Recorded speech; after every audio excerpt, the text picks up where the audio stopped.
I can imagine if, the disappointment and frustration on Moses and Aaron and all of them, especially Moses, when he has to show up in Pharaoh's face again and again and again and tell him exactly what he told him before.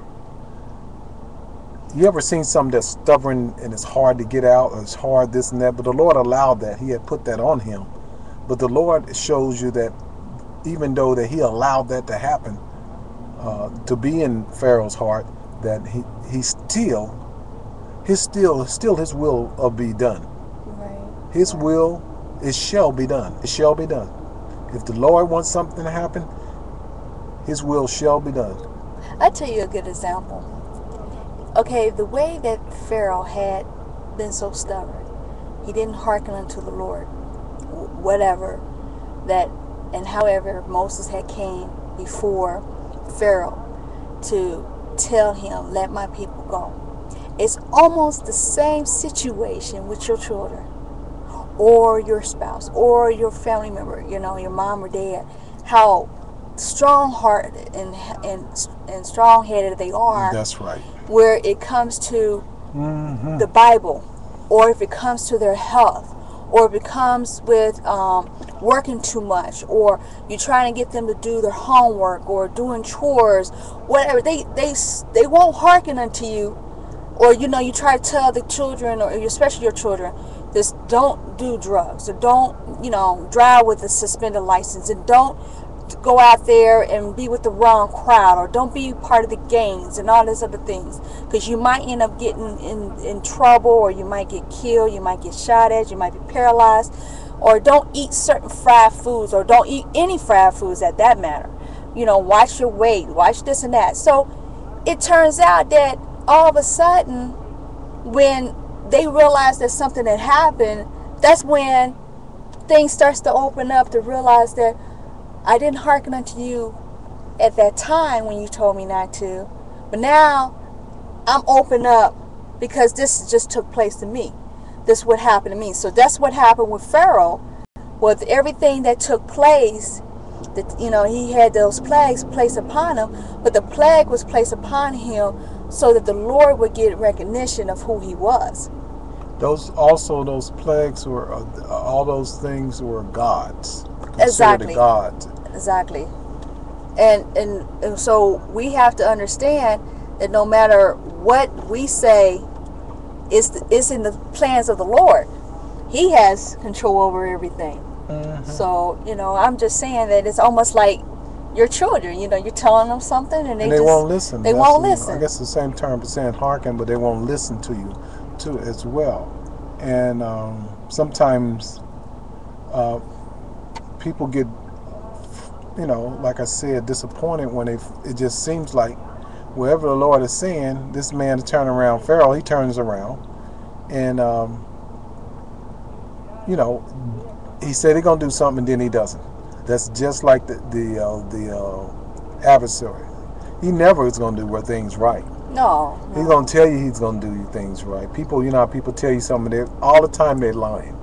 They're lying because there's already something set up in their mind that they're going to do. All they want to do is you give over whatever they want, or to release whatever you have put up on them. Mm-hmm. People go to court the same way. Mm-hmm. All they want to do is to be acquitted. Oh, yeah. They want to be free. But are they hearkening to their wrongness? So then they turn back around and do the same thing again. That's because all they want to be acquitted for a while, but they turn back around and do the same thing again. Exactly. And lie to you and say, okay, this is it. I'm going to do this and that. And then you don't do it. Pharaoh did it many a times. All the Lord had placed that in their heart. But the Lord was showing that I am that I am. Right. I am the Lord thy God.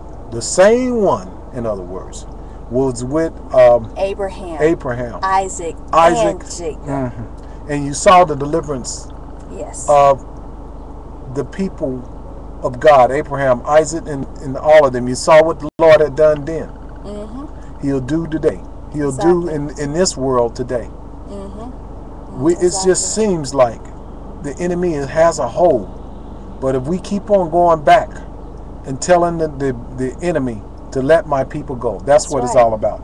Let them go. Let them go. We must stress that even though we might be that are preachers or whatever and teachers and evangelists are have personal things in our life, we must go back and plead for the people. Oh yeah. And pray for the people and pray unto the Lord Jesus Christ for the people, that church members or whatever, for their family members and everything. Because it seems like funerals is a big thing today. Oh yeah. Yes. Exactly. Breakups and marriages are the big thing today, statistically. If you look at even they say only from those people out there, not true, and also in the Christianity as well, because there will be a great falling away anyway. Right. If you go with the Lord or the leaders that are in the church or evangelists that preaches too, if you follow them because they follow in Christ, some are not going to follow. Right. Even though they are taken out of the hands of Pharaoh's hands. You see what I'm saying? So they're not going to follow. Everybody's not going to follow them. There's going to be a separation there. Right. Between mother and father and brother and sister and husband and wife. Everybody's not going to follow you. They're going to say, I'm not doing that anymore. Right. That's right.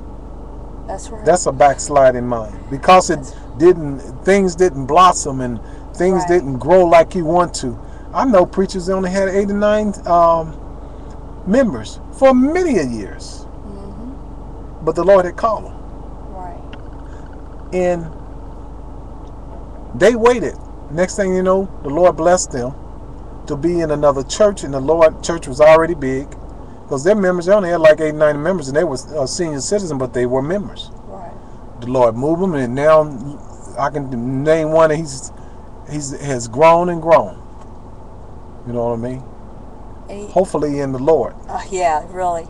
I was going to say too that you have some of these false religions or occults, and and the devil has hold, or is supposed to have hold on these people. That's and right. Some of them have had seeds been planted in their spirit that the Lord, one of the servants of the Lord, happened to plant, allowed to be planted into their spirit, and they don't know where to go. So the Lord is saying to the occults, let them go, let my people go, so that they can sacrifice and serve me. I am the Lord. So I'm calling out to those who have a stronghold on these individuals who wants to serve the Lord, and the Lord will get his point across. He will get served one way or another. If he has to have you down on your back or sick or death or whatever, he will do whatever he has to do to allow his people to serve him. That's right. So that's the thing about it. If you want to get the first half of this message, please go to Ustream.tv and be able to get the first half of this. We were discussing about Mariah Carey and also Halle Berry and a couple other things that took place. So please get the first half of this, because this is very important, so you can be able to get the understanding of everything that's going on. But what I'm just saying, what the title is, Let Them Go, is exactly what not only the ministers who was holding on to the congregation who are supposed to be evangelists and teachers, but we need, the Lord wants them to let go.